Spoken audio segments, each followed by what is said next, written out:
What's your name, darling? My name is Susan Boyle. What's the dream? I'm trying to be a professional singer. I dreamed a dream in time gone by. Susan Boyle shocked the world on Britain's Got Talent in 2009. She became an overnight sensation and sold millions of records. But by 2022, everything had fallen apart. A severe stroke left her unable to speak for months. Her management team was accused of controlling every detail of her life. She collapsed during concerts from exhaustion. Online trolls mocked her recovery videos until she deleted her social media. At 64, the woman who once sang for presidents now struggles with simple daily tasks. The truth about her current condition is heartbreaking. Susan Boyle came into the world on April 1, 1961, in the small town of Blackburn in West Lothian, Scotland. She was the ninth and youngest child in a crowded family of 11.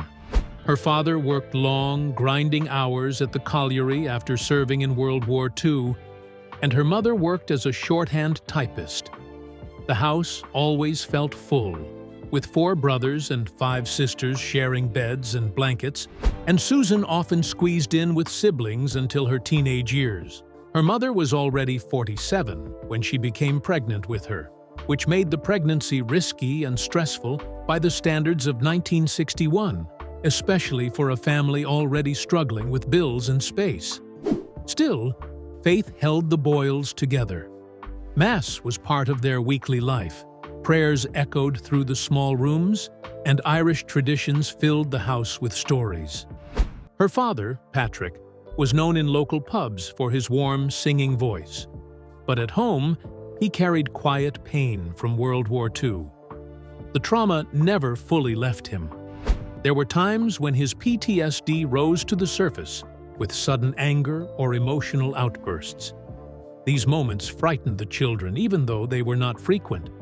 Susan later spoke about that time with deep understanding. She forgave him, seeing him as a man battling memories he never asked for while trying to support his large family on a miner's wage. The contrast between his cheerful public side and his private struggles taught her empathy and strength. When she was just 5 years old, another struggle appeared. She started having seizures, sometimes right at the dinner table. She would fall unconscious for minutes while her siblings fanned her face and waited for her to come back. Doctors diagnosed her with epilepsy, but treatments were limited, and the condition often went unmanaged. These seizures disrupted her childhood. They made her miss school, skip social events, and pull away from friends. School was a place she dreaded. She struggled with reading and struggled to understand social cues. And without a proper diagnosis, teachers often misunderstood her behavior. Children bullied her relentlessly. They mocked her clothes, her speech, and her slow learning pace. They gave her the cruel nickname Susie Simple, a name that stuck for years and left deep emotional scars. She often had her lunch taken, and she was excluded from games on the playground. Teachers turned away or missed what was happening, leaving her mother to step in and defend her daughter again and again. Every day at school felt like a battle she did not know how to win. Music slowly became her escape. At age 12, she joined her parish choir, and singing hymns like Ave Maria gave her moments of peace she rarely felt anywhere else. The choir director noticed her voice immediately and often gave her solo parts. Even when her seizures interrupted rehearsals, she always came back. She would hide in the vestry until she recovered, then return to sing again.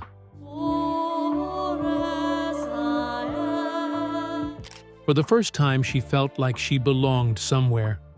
The echo of her voice in the church helped her forget the pain she carried from school and home.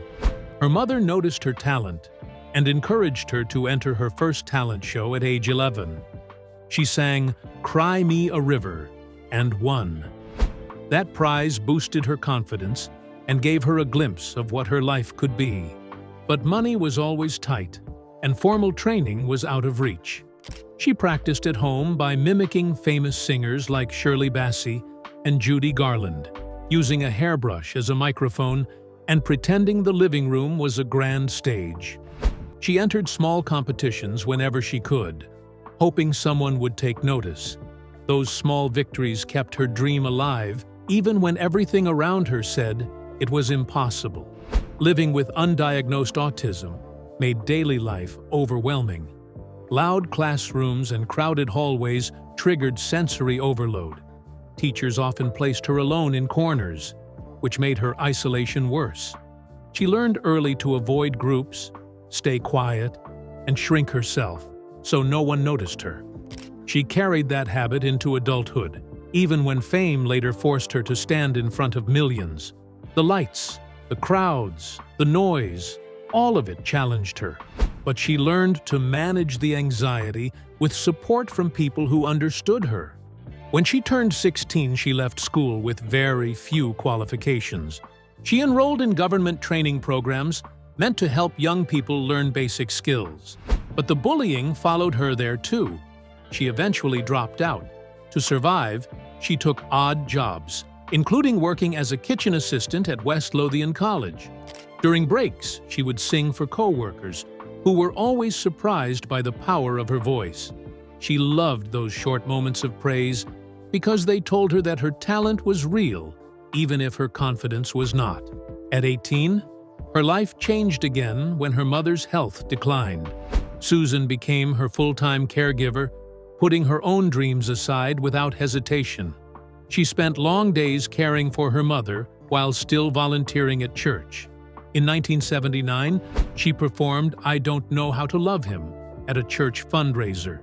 The applause from the congregation felt different this time. It felt like recognition, the first kind she had experienced beyond her family. These church performances kept her love for music alive during a time when most of her life was spent caring for someone else. Around the same period, she began taking singing lessons from vocal coach Fred O'Neill. His training helped her improve breath control and manage the pauses caused by her epilepsy. In 1980, she joined the Edinburgh Acting School to work on overcoming shyness and to build stage confidence. She pushed herself even when anxiety made it hard to walk through the door. Those classes helped her grow and laid down the early structure of her future career. At 25, she gathered enough courage to audition for the BBC talent search Open Door in 1986. She had practiced for weeks, but the judges rejected her. They told her she was too plain, a comment that cut deep and stayed with her for years. She withdrew from public life for almost a year after that, focusing only on her mother and avoiding anything that reminded her of that painful moment. Her confidence crumbled, even as her voice grew stronger. She would not try again for a very long time. Susan Boyle spent the 1990s living a life that felt small on the outside, but carried a quiet fire inside. She worked long shifts as a checkout clerk and waitress in Blackburn, Scotland, then went home to care for her mother, Bridget Boyle, who struggled with dementia. Every night, when her shift ended and the pub crowd grew warm and noisy, she would walk up to the karaoke mic and sing. Her favorite song was "Memory from Cats." She sang it so often that people started requesting it the moment she walked in. Her voice filled the room with something that felt bigger than the place, but no one imagined it would take her anywhere. She saved every extra pound she made, sometimes even skipping meals so she could set aside a little more for her dream.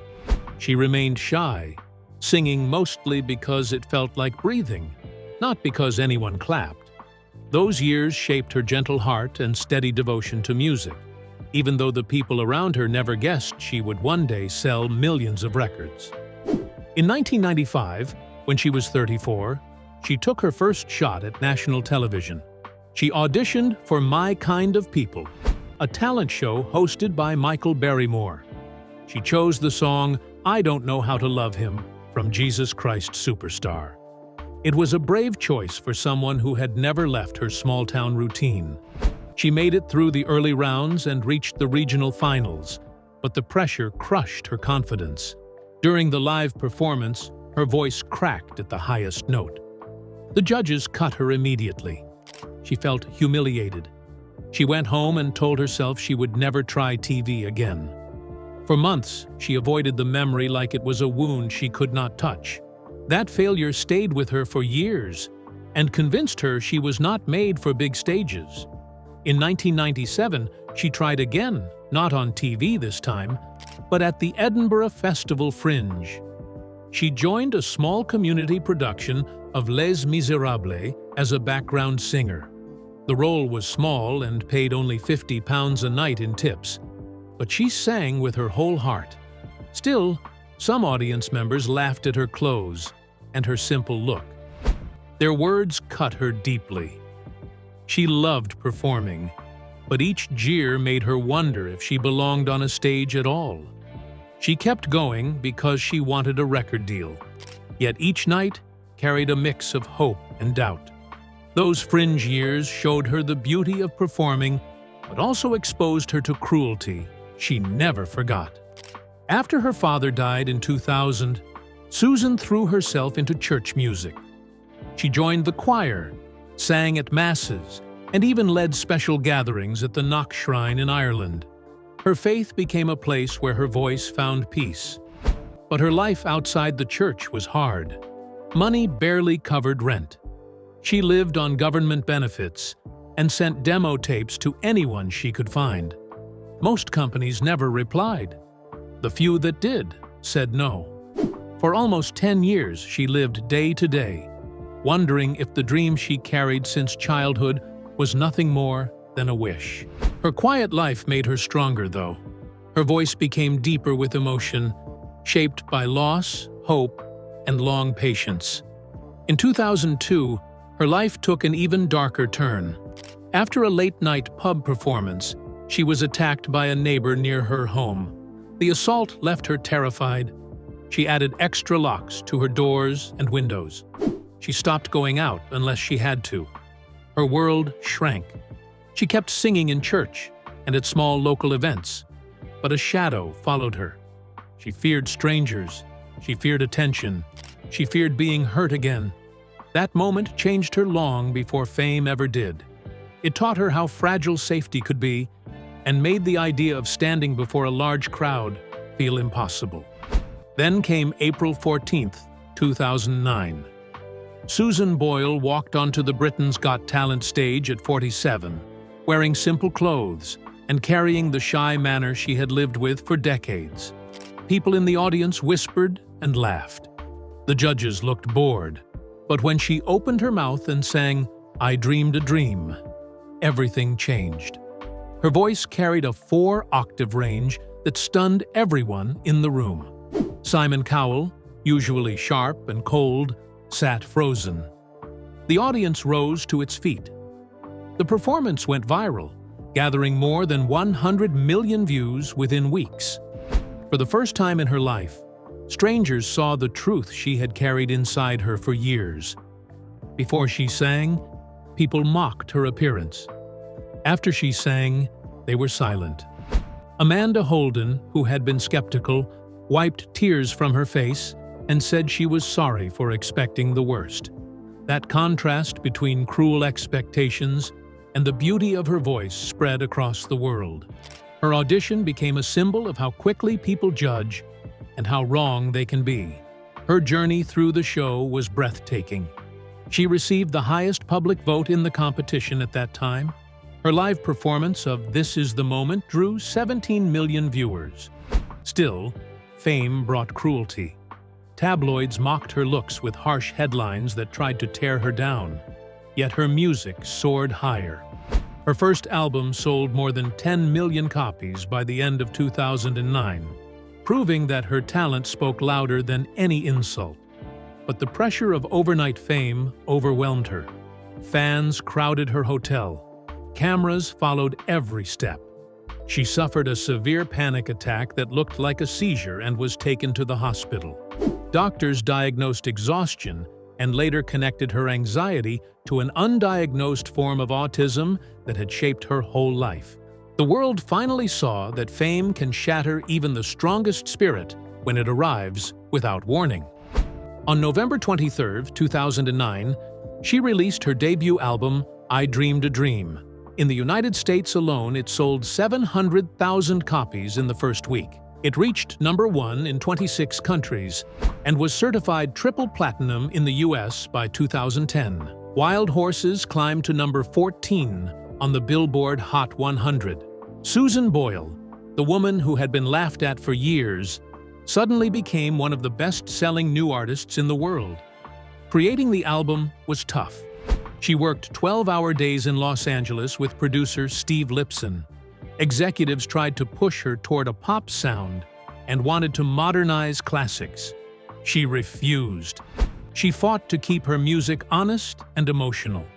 Her voice had carried her through decades of doubt, and she was not about to let it be reshaped into something fake. Her determination shaped the album and protected the heart of her sound. Her sudden wealth brought new responsibility.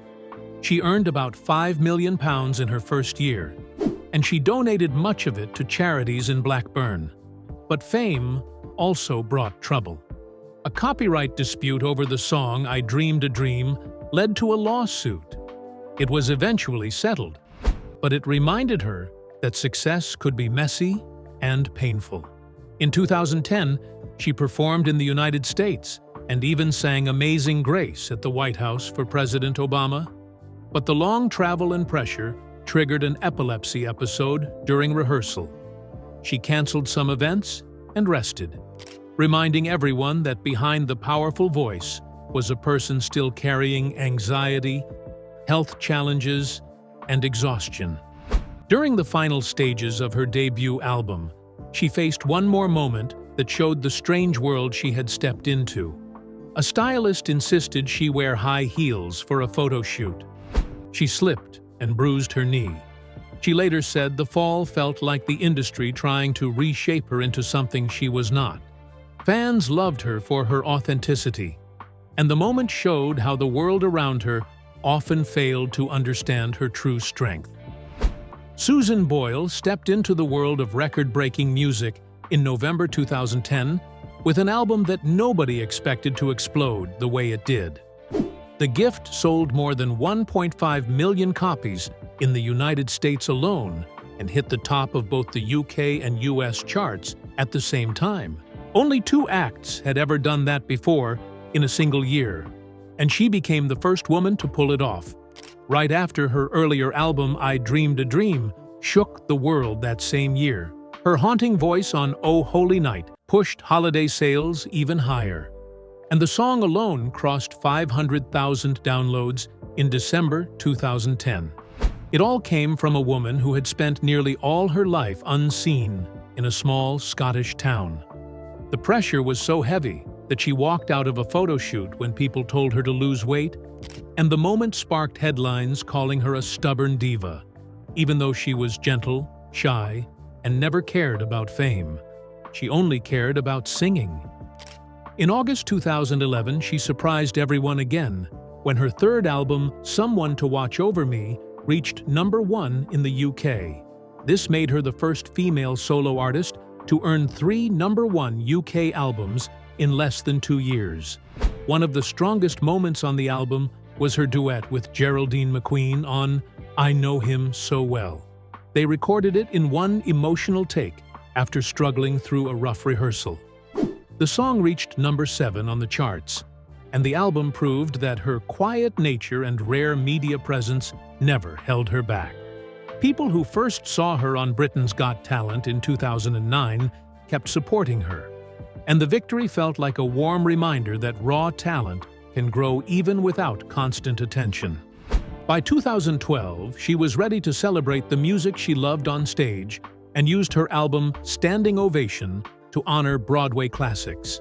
One of its most unforgettable tracks came from her live performance of Bring Him Home at the O2 Arena, where 20,000 fans listened in complete silence until they exploded with cheers. Their love was so strong that she fainted backstage from dehydration moments after leaving the stage. The recording stayed because it captured everything she felt in that room. The album sold more than 500,000 copies around the world and marked the start of her shift from simple pop songs toward theatrical classics that matched the richness of her voice. Her rise continued through her 2014 to 2016 world tour, which took her to 30 countries and more than 100 shows. The journey brought in more than £10 million in ticket sales, filling arenas from London to New York to Sydney. One of her biggest nights came in 2015 at the Royal Variety Performance, where she sang "You Will See" and dedicated it to the people who bullied her in her childhood. Millions watched her stand on that stage and reclaim a part of her past that once hurt her. The tour helped her define herself on her own terms and reminded the world that she was still standing strong years after her first breakthrough. In 2016, she recorded "A Wonderful World" while struggling with one of the hardest anniversaries of her life. It overlapped with the 2007 death anniversary of her mother, Bridget, and she broke down several times in the studio. Sometimes she sang with tears still rolling down her face, and the album became a quiet tribute to the woman who supported her dreams before the world ever knew her name. Her song, "Pennies from Heaven," helped the album reach number 14 in the UK, and fans connected with the raw emotion inside every track. The grief gave her music a depth that critics praised, and the album became one of her most personal works. In 2019, she marked 10 years of global fame with her album 10. It carried 4 new songs, including her soft and dreamlike version of "When You Wish Upon a Star." During her UK tour, she opened up about how close she came to quitting after she strained her vocal cords in 2018. She could not sing for months and feared she might lose her voice forever. But she returned, slowly and bravely, with the help of her team and the fans who refused to let her disappear.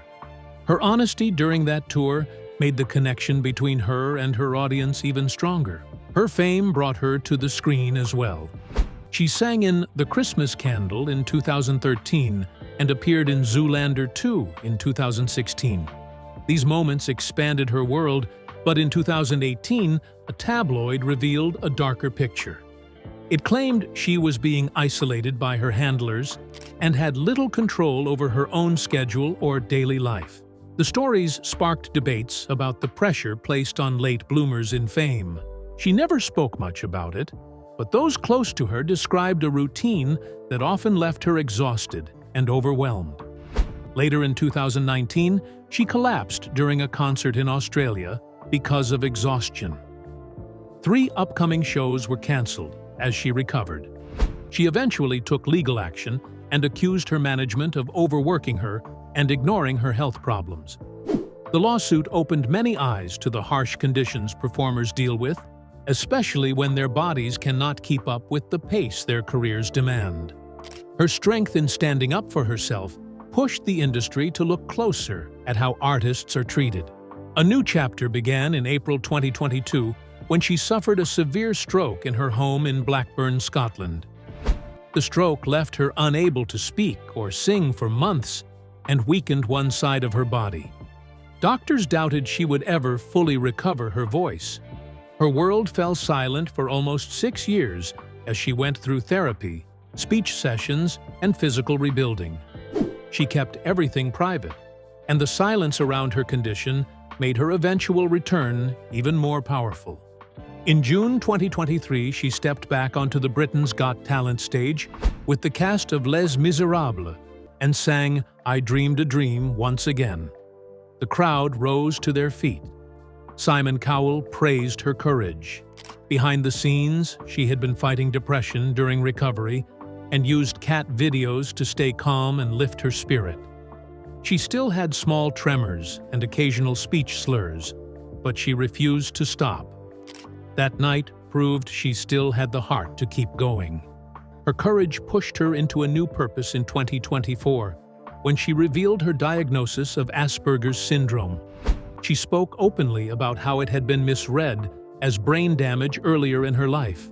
Her honesty sparked conversations everywhere and made her a voice for autism awareness. Her single Homecoming passed 5 million streams in its first month and became an anthem of self-acceptance. She joined campaigns, worked with autism organizations, and used her platform to help people feel seen. In May 2025, she returned to the recording studio for the first time since 2019. She shared photos and videos showing her back in her happy place and revealed a new blonde look at the Pride of Britain Awards. Fans celebrated her comeback as she sang through small tremors from her past stroke. She said her manager Geraldine was her rock and credited her for helping her rebuild her life and confidence. Her new music, set for 2026, promised a fresh chapter in her long journey. She also faced online cruelty during this period. Trolls mocked her recovery videos and her appearance.